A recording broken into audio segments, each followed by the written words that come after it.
sans plus tarder, effectivement, vous avez raison d'applaudir, puisque là, on va commencer. Honneur aux dames, ils sont prêts derrière à les accueillir comme il se doit. Vous êtes prêts, Toulouse, s'il vous plaît? Applaudissements pour Kristin Kreuk.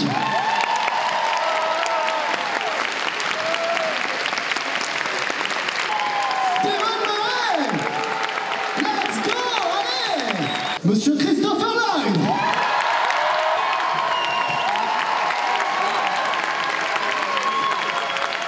Et je voudrais aussi, s'il vous plaît, que vous fassiez un tonnerre d'applaudissements pour ma actrice de choc et de charme, s'il vous plaît.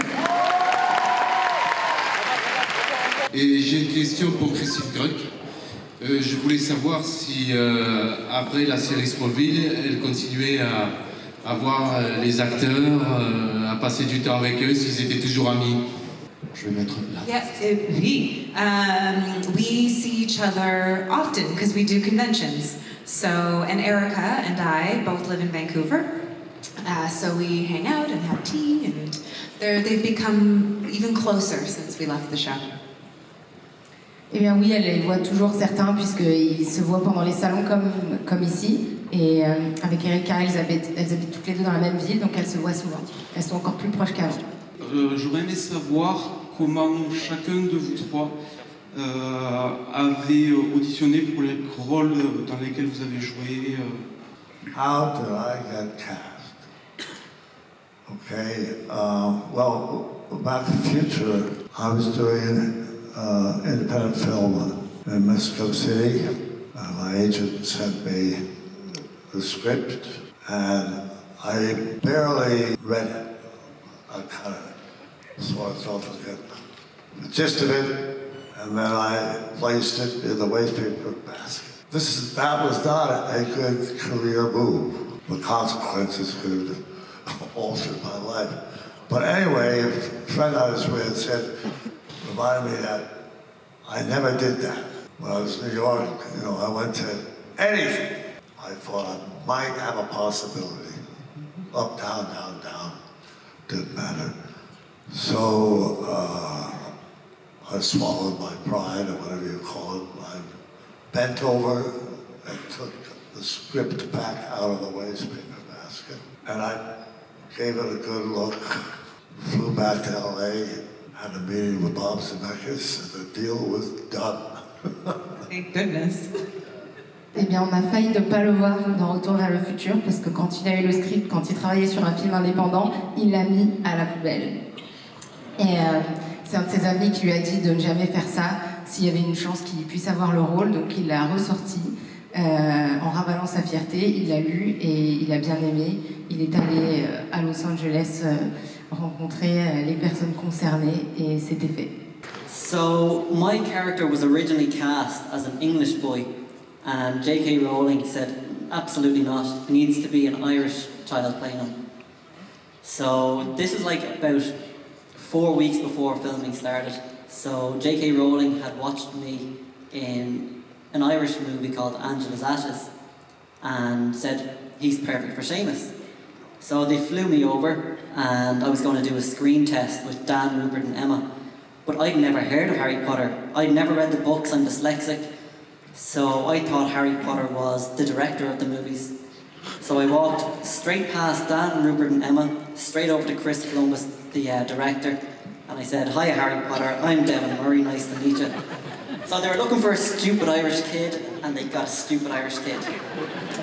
Eh bien lui, en fait, son rôle était déjà casté avec un autre acteur qui était anglais, et c'est J.K. Rowling, donc, qui a écrit les livres, qui a dit absolument pas ça doit être un acteur irlandais, un enfant irlandais qui doit jouer ce rôle, et en fait c'est elle qui l'a choisi en personne parce qu'elle l'avait vu dans un film irlandais dans lequel il était. Donc il est arrivé juste un mois avant le tournage, et ce qu'il disait c'est qu'il devait faire un test avec les 3 acteurs principaux de la saga, sauf qu'il n'avait jamais entendu parler des livres, rien du tout, donc il pensait que Harry Potter c'était le réalisateur du film.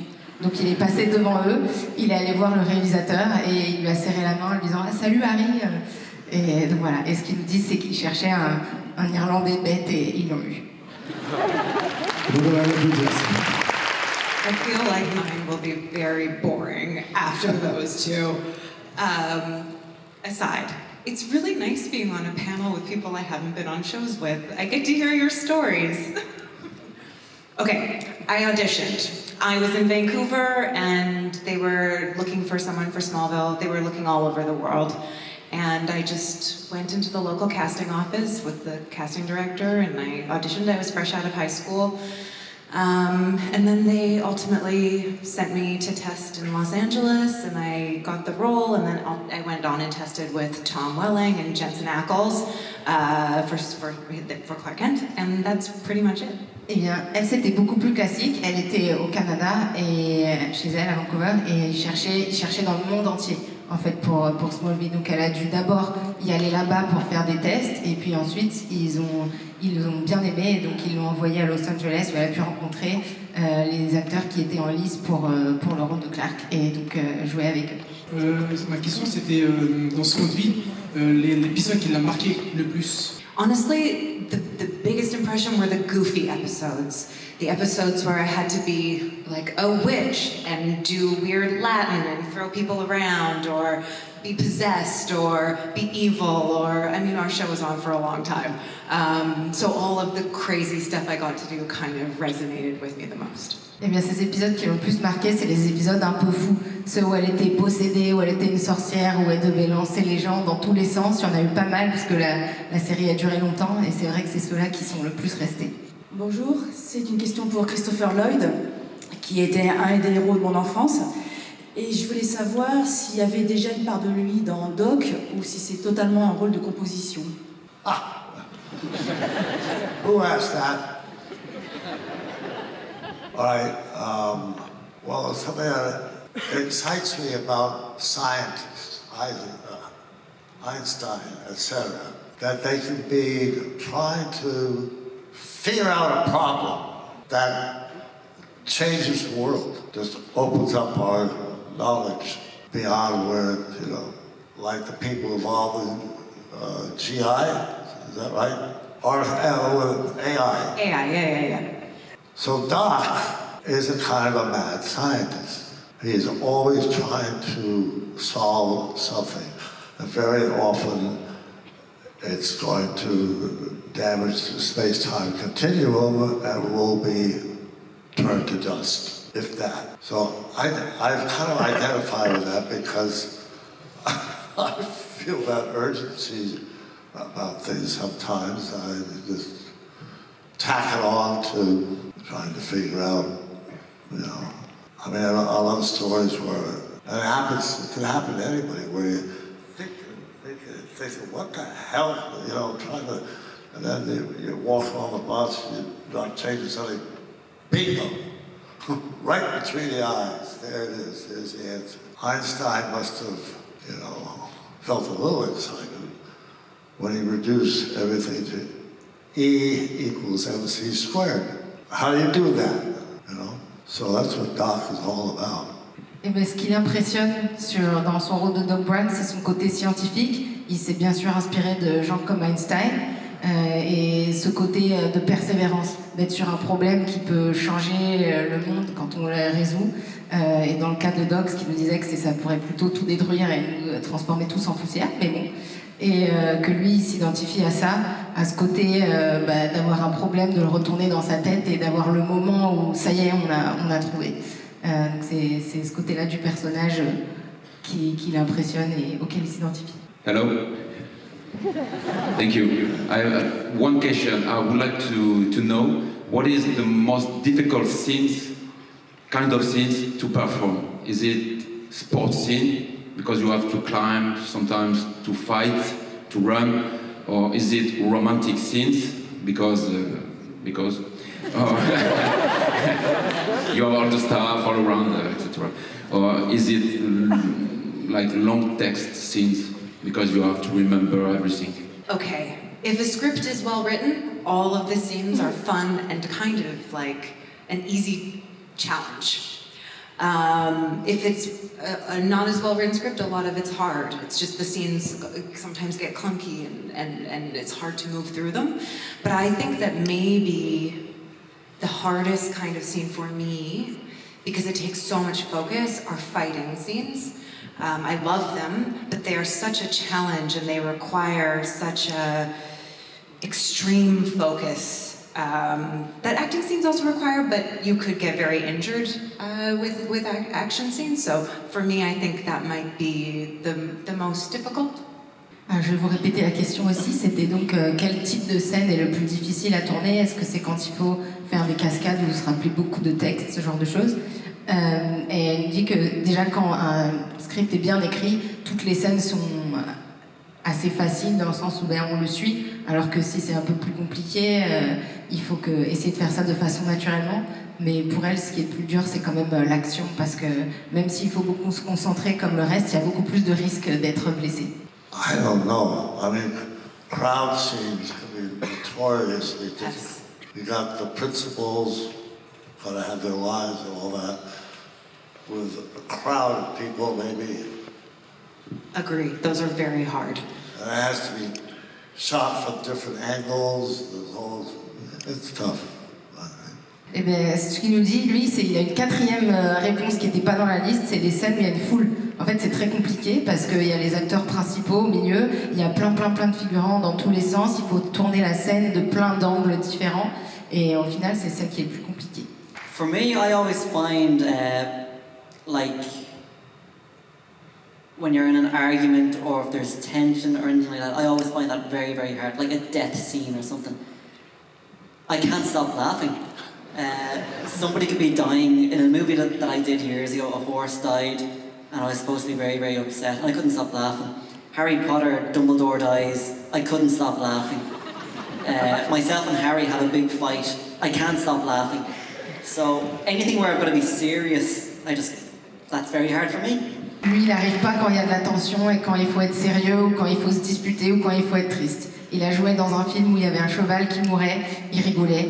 À la mort de Dumbledore, il rigolait. Quand il devait se disputer avec Harry, il rigolait. Donc voilà, c'est ça, lui, son plus gros problème. Je voulais savoir, elle a eu la chance d'incarner Chun-Li au cinéma, donc une icône du jeu vidéo. Je pense que tout le monde la connaît. Sur la licence Street Fighter, je voulais savoir si elle avait eu, si physiquement elle s'était préparée justement à ça, comment ça s'était passé, s'il y avait eu un training, un entraînement par rapport à ce tournage. Oui. Merci. So I have a competitive gymnastics background. I did karate for many, many years, so I had all that in my back pocket.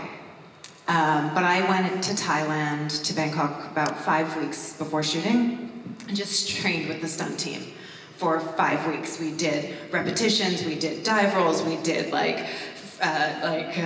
handsprings, we did all the wire work choreography, the sword fighting choreography, the tai chi, every day, except for maybe 1 day off on the weekends, I think. But I went early and just trained. It was my favorite. I loved it. Eh bien oui, elle a fait énormément de préparation physique et dites-vous qu'au départ, elle était déjà entraînée, elle avait fait des compétitions de gym, elle avait fait du karaté, donc elle était déjà sportive. Et malgré ça, elle a passé 5 semaines à s'entraîner d'arrache-pied en Thaïlande, à apprendre des figures, du combat, des cascades sur des câbles et tout ça, mais elle a adoré. C'était une question pour Kristin aussi. Ça rejoint un peu ce qu'on vient de dire là. Mais je sais que dans Smallville et Beauty and the Beast, elle fait beaucoup de scènes de combat. Et je voudrais savoir si c'est elle qui les fait vraiment ou si elle est doublée à chaque fois. Both. It's both me and stunt doubles.